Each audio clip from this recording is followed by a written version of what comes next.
बाबाचा खेळ कुणालाच समजू शकत नव्हता.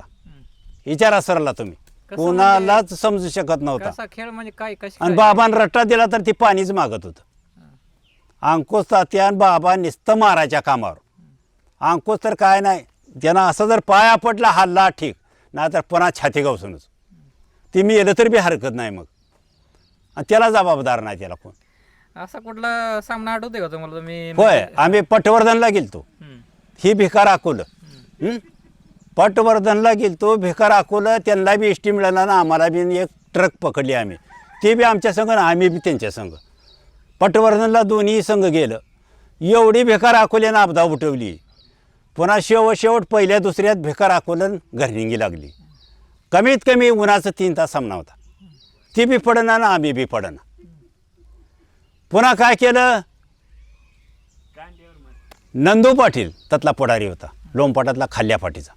मग नंदू पाटील काय म्हणला, आता म्हणला दत्ता आता ही कोण कोणाला पडी नाही, ती बक्षीस तर वाटून देता येत नाही. मग आता काय करायचं, एक डाव कांडीवर दिला. पहिला डाव घरनिंगीचा आला. मिठू आबाला, शिदू लेडव्याला, बाबाला आम्ही काय सांगितलं, एक तानाजी म्हणून त्यांच्यात बी एक खेळाडू होता. तानाजी म्हणून तुमच्या एवढाच बारका खेळाडू होता. ती कोणालाच ऐकत नव्हतं. असं होतं की स्वराच्या मागणं जर पळालं तर ती काय धरायचं अवघड होतं.